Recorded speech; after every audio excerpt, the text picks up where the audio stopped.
You're still paying rent? Oh my goodness, you're flushing money down the toilet. You need to have 20% down to buy your first house.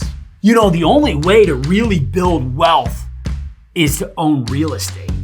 Are you sick and tired of going to family dinners only to hear the parents or the in-laws talk nonstop about, you should buy a house, no, you should keep renting, maybe you should have 10 grandkids for us, whatever it may be?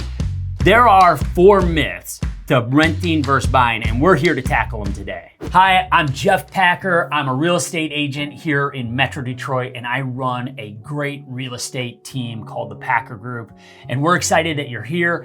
Our goal is to get you great content that's gonna help you along your real estate journey.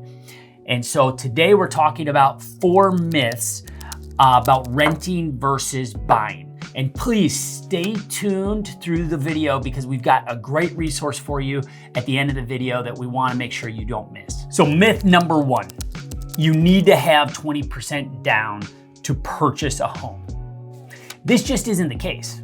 Quite honestly, depending on what your income is, your credit score, and your debt to income ratio, there are options as low as 3% down, or if you've served in our military, and or are buying in a rural area, you could even purchase a home with 0 money down.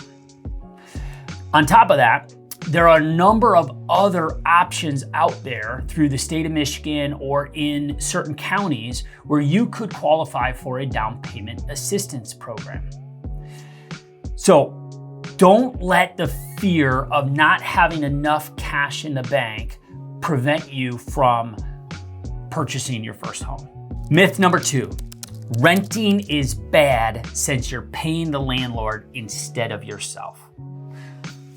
Yes, we agree full-heartedly with that. I mean, look, I make a living selling people houses. So the reality is that we do believe in the American dream. But what we don't believe is rushing the American dream in a way that makes it an American nightmare.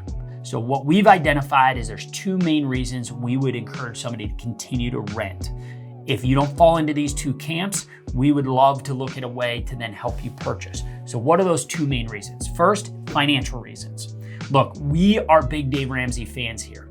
Dave Ramsey is an author and coach on financial aspects, and he would suggest that to make this an American dream and not to have it turn into a nightmare, he would suggest having your debts paid off, your consumer debts paid off, have 3 to 6 months of expenses saved up in an emergency fund, and then have your down payment and closing costs saved up in advance before making that home purchase.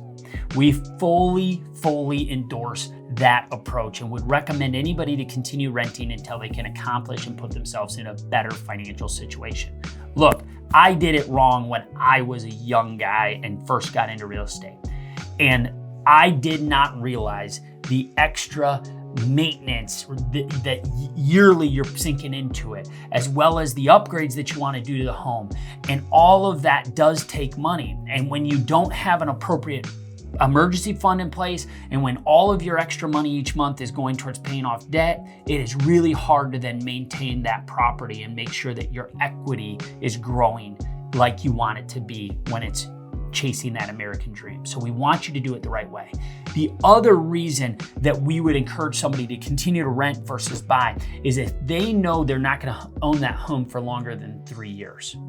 So if your situation, whether it's your personal situation or your job situation, is needs to be flexible enough that you can make a transition in 3 years or less time, continue to rent.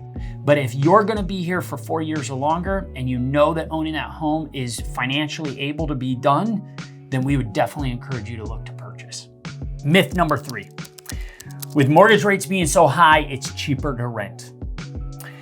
Yes, mortgage rates are moving higher and higher and higher. The cost of being able to purchase a home is becoming tougher and tougher as far as affordability goes. However, people, when they compare their mortgage payment to their rent payment, that's where the analysis stops for most people. this leads actually to a faulty conclusion because home ownership offers tax write-offs, and generally speaking, after a 3-year period, could be 5 in some cases, it can actually end up being cheaper to have owned that home than to have paid rent during that time. And one of the big reasons to that is that when you own a home and you have a mortgage on that home, you now have, assuming you have a fixed rate mortgage, you now have a fixed monthly payment that you make every month, where rent every year could go up. So we need to acknowledge that. And then not to mention the other aspect is your equity in that home is going to increase, which you would then typically enjoy that as a homeowner, where if that property that you're renting increases, then the landlord's benefiting from that. So myth number 4, I'm hearing this a lot right now. The housing market is going to crash. Look, I could do a whole video on why that is probably necessarily not at all accurate. But bottom line is we know that just like the stock market goes up and down, the real estate market can do so as well.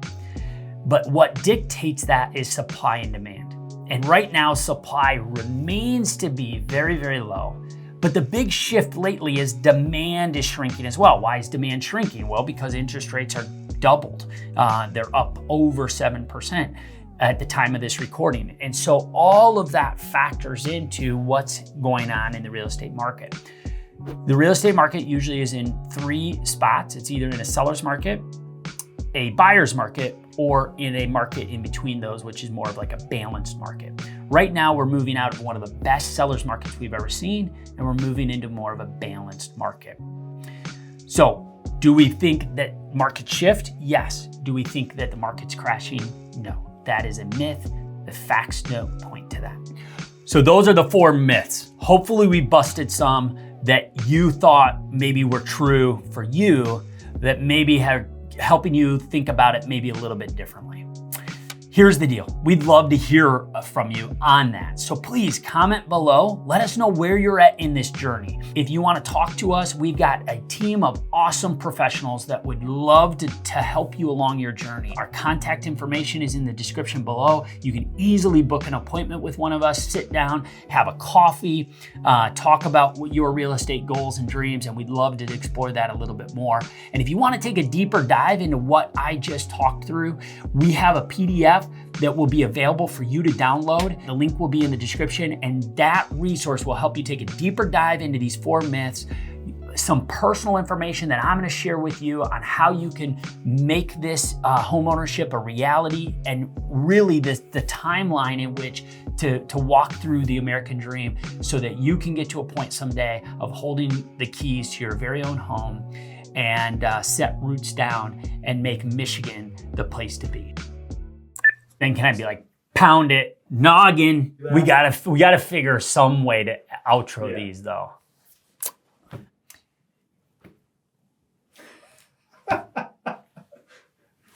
This is how I'm gonna end it. Subscribe? Yeah, no, you're just throwing in things to say subscribe. Subscribe. See, I'm giving you great content. Subscribe. I'm doing it right now. It's gonna come right here.